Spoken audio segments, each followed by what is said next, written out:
Nusalli wa nusallim ala rasulil karim amma ba'd. Hadirin yang mulia, di dalam surah Al-Ahzab Allah SWT berfirman, dan ayat ini merupakan asbabun nuzul ketika perang Tabuk. Perang Tabuk itu adalah perang, bukan perang senjata, tapi show of force. Karena orang Islam udah menang, jadi orang Islam itu menggentarkan hati orang-orang kafir Quraisy. Maka bunyinya kul la yanfa'ukumul firar minal mauti awil qatli wa idza la tumatta'una illa qalila. Katakan Muhammad, la yanfa'u itu pakai lan ya, bukan la. Ada ustaz di sini. Nah, sorot nih. Kalau la lam alif itu tidak bisa terjadi, tapi kalau lan tidak pernah terjadi. Sekali-kali tidak pernah terjadi. La yanfa'ukumul firar, tidak akan pernah ada manfaatnya bagi kamu lari minal maut dari kematian. Awil qatli ataupun daripada peperangan, daripada jihad. Jadi dua ini nggak ada manfaatnya kamu lari dari mati ataupun dari jihad, dari taskil maksudnya. Kenapa? Wa idzal la tumatta'una illa qalila. Karena kehidupan dunia ini, kesenangan dunia ini gak ada apa-apanya illa qalila, hanya sedikit saja. Jadi jangan lari dari taskilan, ini maksudnya. Jangan lari dari kematian, jangan lari dari jihad. Apalagi cuma karena virus. Virus itu juga tahu siapa yang harus dikasih sama dia. Jadi hadirin yang mulia, hari ini kita, Masya Allah, iman kita betul-betul sedang diuji oleh Allah Subhanahu Wa Taala. Saya ulangi, bayan hidayahnya Maulana Sa'ad Hafizahullah di markas Nizamuddin. Apa dia bilang? Kita ikut taat kepada aturan-aturan pemerintah yang ada di negara masing-masing. Dan kita harus ikut apa yang dikehendaki, diinginkan oleh dokter untuk kesehatan kita. Itu kata masyarakat. Tapi jangan lupa amal. Jangan tinggalkan amal, bahkan utamakan amal. Nanti kalau kita yakin kepada keputusan dokter, kepada keputusan mana-mana untuk kesehatan kita, tetapi kita lupa kepada amal, kata Maulana Sa'ad, takut-takut nanti bantuan goibiyah enggak ada lagi kepada kita. Makanya amal ini harus di atas. Nah, amal harus di atas. Maka tingkatkan setiap hari kita ini. Kalau kita lihat surga ini, udah tenang aja. Tapi kita nggak bisa lihat surga karena hijabnya tebal. Hijab kita ini ada 10. Ya kan, duit, Masya Allah, anak, istri, pekerjaan, karir, perniagaan, pangkat, ladang, pangkat, jabatan, nama besar, ilmu.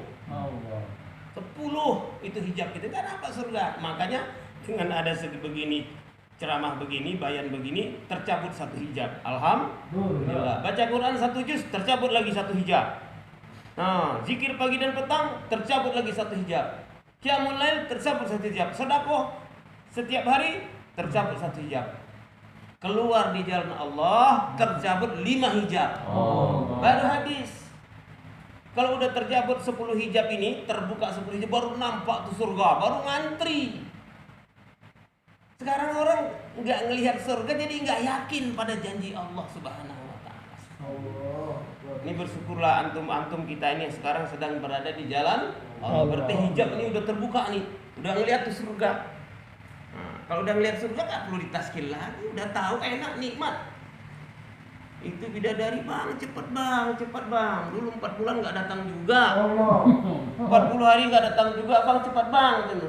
Saya udah kangen ini bang. Masya Allah, kita pun datang. Masya Allah.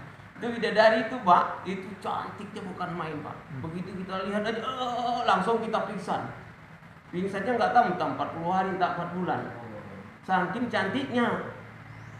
Dibangun bang, bangun. Abang udah 4 bulan tidur terus katanya. Wallahu akbar. Iya. Jadi terus kau Ania Mardia? Bukan bang, aku ini satpamnya aja.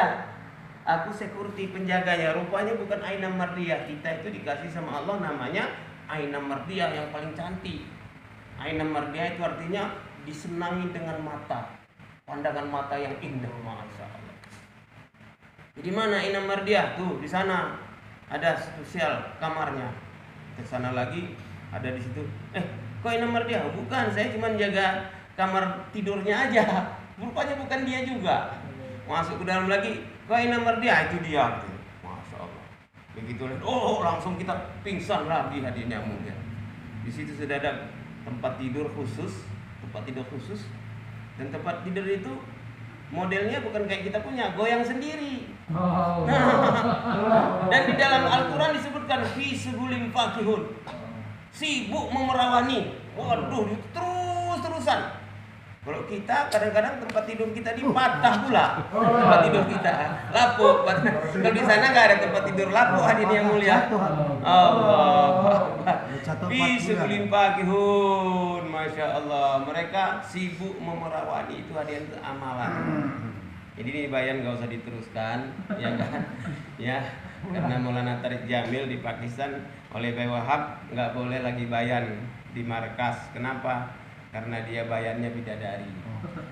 Jadi malam-malam itu orang Arab terpaksa mandi junub gara-gara bayannya bayan bidadari. Kalau mau bidadari 4 bulan tiap tahun, udah insya Allah otomatis. Nah, makanya kita hadirin keluar di jalan Allah ini 3 target keluar. Pertama islah diri, yang kedua hidupkan amal di tempat keluar, yang ketiga lahirkan dai-daiyah baru. Nah itu, ini aja seluruh dunia dari satu masjid di Mewat sampai sekarang 240 negara, tidak ada satu tanah pun kecuali diinjak oleh jamaah-jamaah tabligh. Nah, saya sendiri baru 24 negara, Tapi itu udah 1/10 daripada 240 negara. Karena di dalam hadis, in umila usrun ma'mur bihi naja. Kalau kamu amalkan 1/10 saja dari yang diperintahkan, kamu pasti selamat. Nah, jadi 1/10 dari satu hari 2,4 jam, ya kan 2,5 jam. 1/10 dari 1 bulan 30 hari. 1/10 dari 1 tahun 40 hari. 1/10 dari semua hidup 4 bulan. 1/10 dari 24 negara, dari 240 negara, 24 negara. Antum masih ada utang kali kalau belum 24 negara. Nah, makanya di situ dikatakan oleh Nabi, in umila usrun ma'mur bihi naja. Kalau kamu amalkan 1/10 saja, kamu selamat. Masya Allah. Kalau sahabat enggak, in taraka usrun ma'mur bihi halak. Kalau kamu tinggalkan 1/10 dari yang diperintahkan, kamu celaka. Sahabat kalau meninggalkan 1/10 Pak, celaka. Harus 100%. Kenapa? Dia ketemu Nabi tiap hari. Iya, lihat wajah Nabi, imannya naik. Kadang-kadang dengar ayat turun ayat yang baru, imannya naik. Kadang-kadang dirinya sendiri menjadi asbabun nuzulnya ayat. Masya Allah. Jadi nggak boleh kurang. Kalau sahabat kurang 1/10 terancam celaka. Kalau kita 1/10 selamat hadirin yang mulia. Nah ini dikasih 1/10 aja kita kadang-kadang masih nawar Pak. Ya Allah, alangkah pelit meditnya kita. 1/10 aja nawar, 3 hari aja masih daftari. 40 hari pulang-pulang ke rumah, masya Allah, naudzubillah min zalik. Maka kita ini betul-betul insya Allah ya. Jadi islah diri itu 2. 1 islah dalaman, islah niat dan islah yakin. Yang kedua islah amal. Itu islah diri. Islah itu apa? Memperbaiki diri. Islah apa ini? Islah niat kita harus sama semata-mata karena Allah. Cek amalan kita, betul gak niat kita? Kadang-kadang awal-awalnya niat kita benar, tapi tahu di tengah jalan tergoda dunia. Di belakang harinya pas mau pulang tergoda lagi. Masya Allah. Nah, yang kedua adalah islah yakin. Kita harus yakin terhadap janji-janji Allah. Janji-janji Allah ini masya Allah, inna wa'adallahi hakun. Janji Allah itu pasti. Fala taqwannakumul hayatud dunya. Jangan kamu tertipu dengan kehidupan dunia. Wala yaghurrannakum billahil gharur. Dan jangan ketipu oleh penipu-penipu. Tapi enak sih ditipu. Enak ditipu. Iya kan? Dapat dunia ditipu nggak? Ditipu, merasa, wah, saya kan sering tuh diundang. Ada apa? Syukuran apa? Bapak itu dapat rumah baru. Dapat rumah baru syukuran. Dapat rumah baru itu ucapkan inna lillahi wa inna ilaihi raji'un, karena itu musibah. Yang dapat kalau mau syukuran itu 4 bulan setiap tahun itu baru syukuran. Kalau Nabi itu syukurnya itu malam-malam tahajud, malam nangis sampai kakinya bengkak-bengkak. Sampai Siti Aisyah yang bertanya, "Ya Rasulullah, aqad ghafarallahu ma taqaddama min dzambika ma ta'khir, limadza kadzalik?" Ya Rasulullah, Allah sudah mengampuni dosamu yang lalu maupun yang akan datang. Kenapa kok Rasulullah sampai kayak begini ibadahnya? Apa jawab Rasulullah? Afalam akuna abdan syakura, apakah enggak pantas aku menjadi hamba yang bersyukur? Jadi hamba yang bersyukur itu ibadah, dakwah ibadah itu bersyukur. Bukan harta benda. Harta benda itu musibah. Dapat rumah baru musibah enggak? Ucapkan innalillahi wa inna ilaihi raji'un. Dapat istri baru musibah enggak? Musibah. Dapat mobil baru musibah. Makanya kita letakkan sesuatu pada tempatnya. Insya Allah ya. Yang kedua adalah islah amal. Islah amal itu, ini kita sedang keluar ini, bayan hidayah di seluruh dunia sama saja. Jadi islah amal itu adalah dudukkan diri kita di dalam amal-amal istimai dari awal sampai akhir dengan tertib. Saya ulangi, dudukkan diri kita, diri saya, di dalam amal-amal istimai dari awal sampai akhir dengan tertib.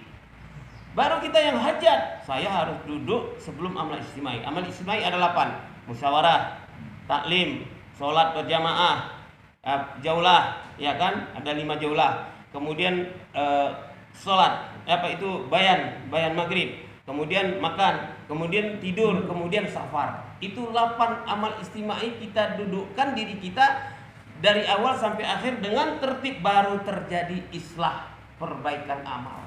Selama ini kita amal suka-suka diri kita berdasarkan hawa nafsu. Yang penting saya nggak mau diganggu orang, saya juga nggak mau ganggu. Ini kayak begini modelnya.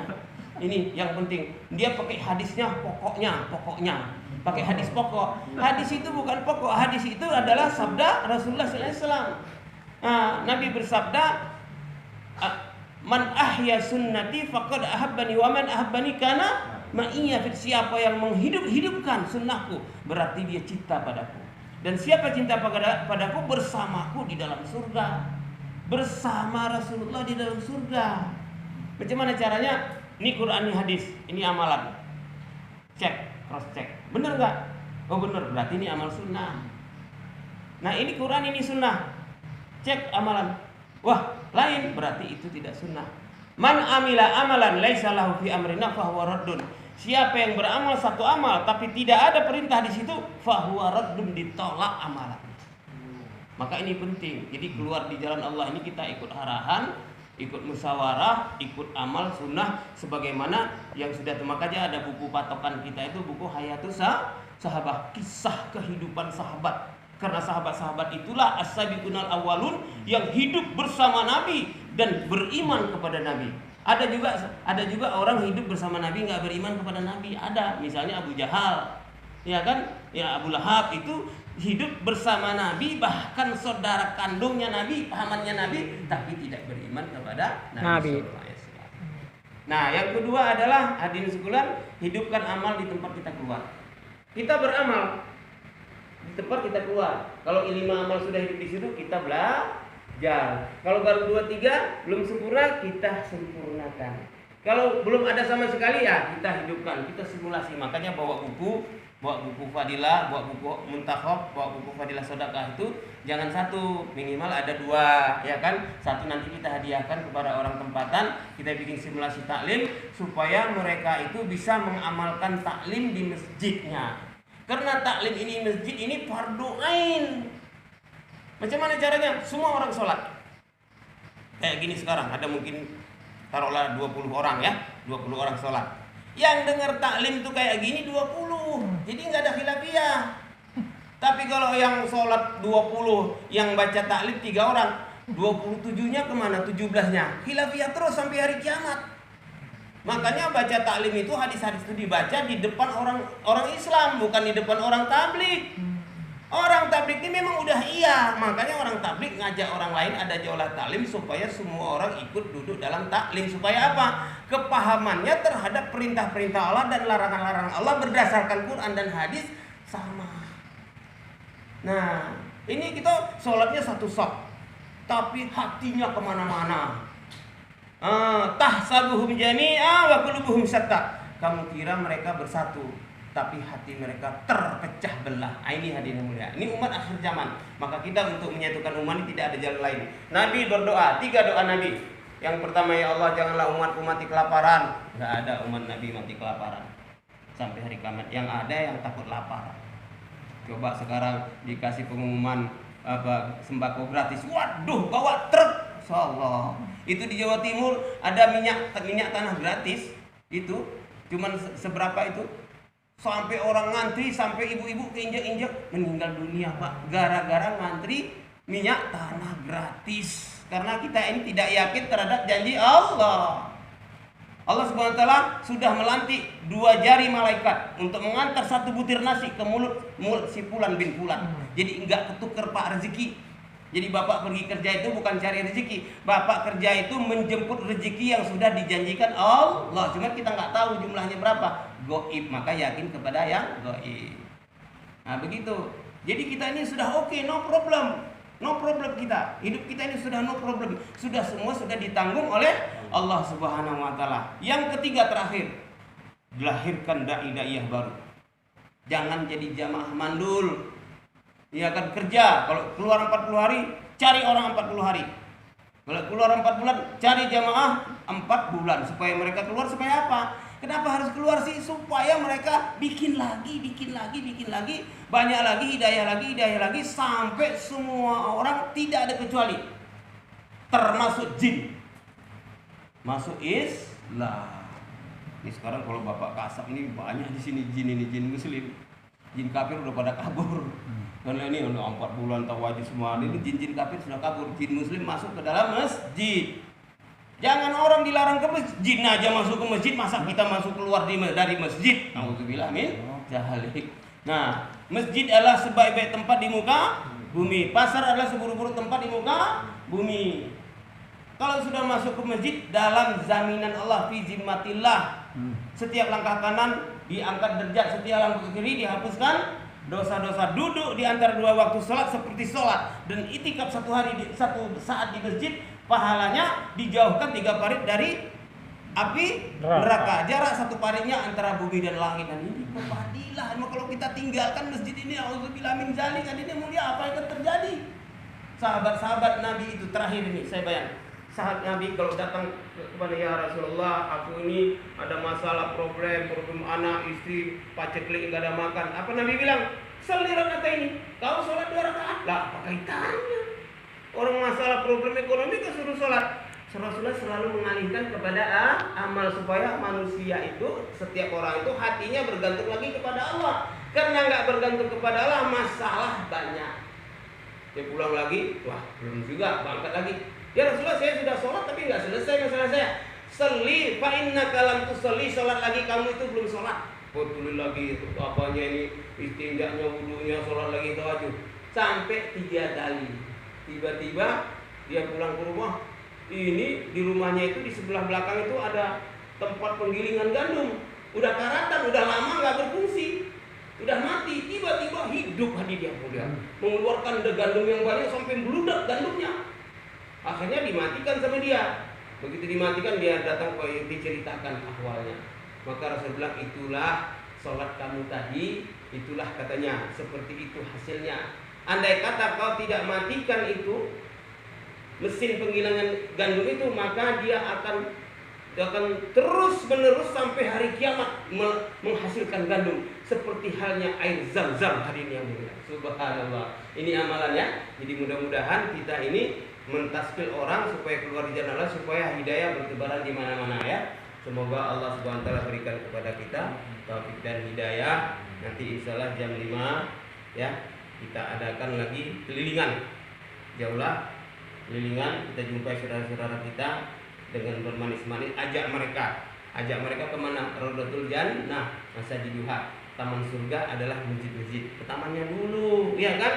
Mau ke surga nggak bisa kalau kunci surga Miftahul Jannah ayat itu adalah la ilaha illallah. Kunci udah dapat, tamannya nggak masuk, gimana mau masuk ke itu kalau ke istana aja harus lewat istana, nggak bisa langsung nyemplung ke sana, tapi harus pegang kunci dulu. Kuncinya adalah la ilaha illallah Muhammadur Rasulullah. Semoga Allah SWT berikan kepada kita kekuatan. Mari kita tutup bersama dengan mengucapkan doa kifarat majlis. Subhanakallahumma bihamdika asyhadu an la ilaha illa anta astaghfiruka wa atubu ilaik. Wassalamualaikum warahmatullahi wabarakatuh.